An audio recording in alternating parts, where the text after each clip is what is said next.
Hagerty Classic Car TV.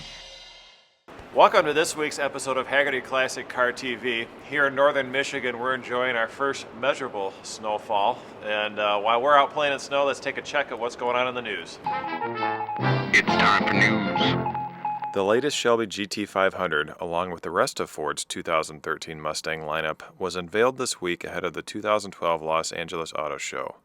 Referred to by Carroll Shelby as the greatest Mustang that's ever been built, the GT500's 5.8-liter supercharged V8 engine is rated at 650 horsepower and 600 foot-pounds of torque.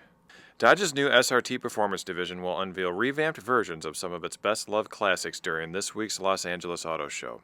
The 2012 Charger SRT8 Super B, along with the Challenger SRT8 Yellow Jacket, come with a 392 cubic inch Hemi engine and are set to arrive in showrooms during the first quarter of 2012. Recently, we had the chance to visit with Ken Lingenfelter at his impressive collection, and we're going to let him tell you more about what he has done since the demise of the Pontiac brand. You know, as a car enthusiast, I think I was pretty disappointed when General Motors dropped Pontiac.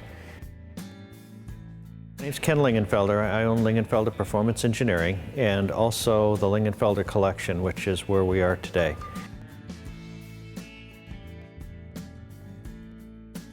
Everybody, I think, in my time frame really enjoyed Firebirds. We were part of that group that was looking forward to tuning Firebirds. Firebirds have been part of our heritage. We tuned Corvettes, Camaros, and Firebirds, and to think about not being able to tune Firebirds was a little bit more than I was interested in doing. So what we did was we got together as a group, and I told our guys, let's just build one on our own. Back in the early days, the F-body Camaros and Firebirds were built off the same frame, and so we've basically taken the 2010 Camaro and designed what we think General Motors should have built for the new Firebird.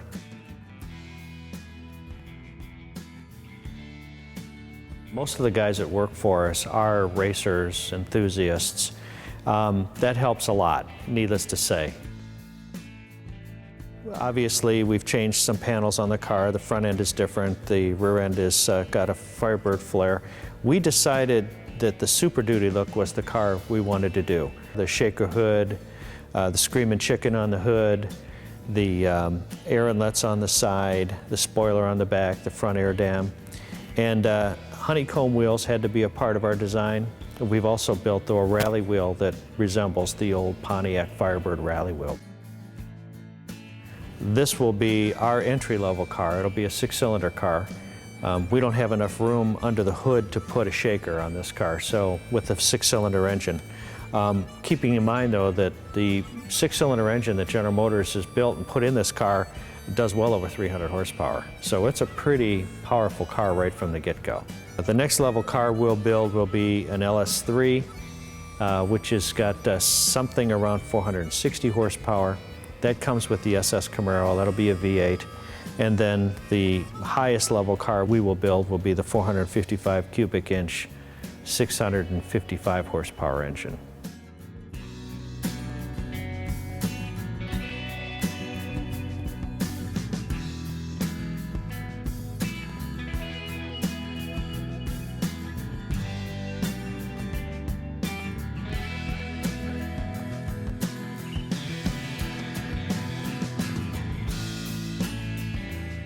Anybody's interested in anything that Lingenfelter Performance does, the website is lingenfelter.com. You can follow us on Facebook also. People that are interested in the car collection, the website is lingenfeltercollection.com. So anybody wanting to learn more about either entity can hit those two websites. This week's ride-along has 4 wheels, it's red, it has a lot of power, but I guarantee you it's not what you're thinking.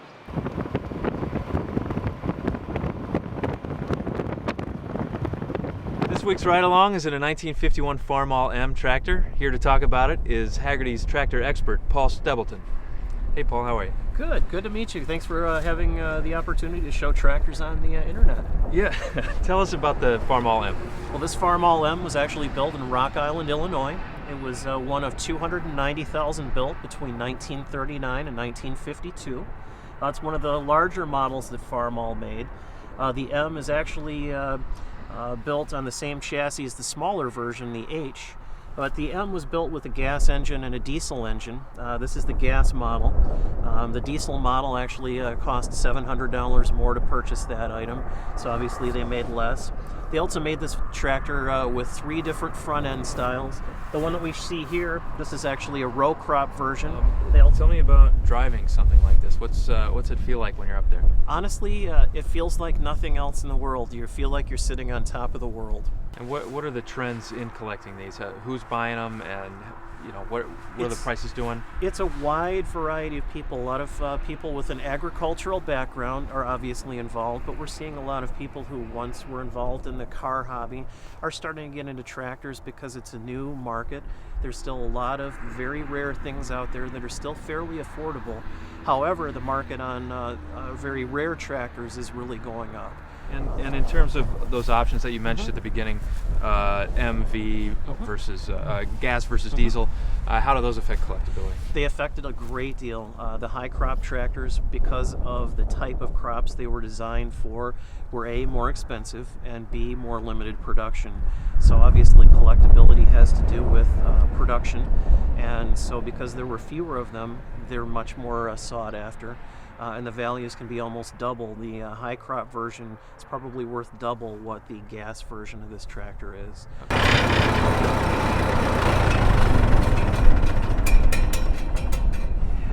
Well, I can't say it's the most natural feeling for me.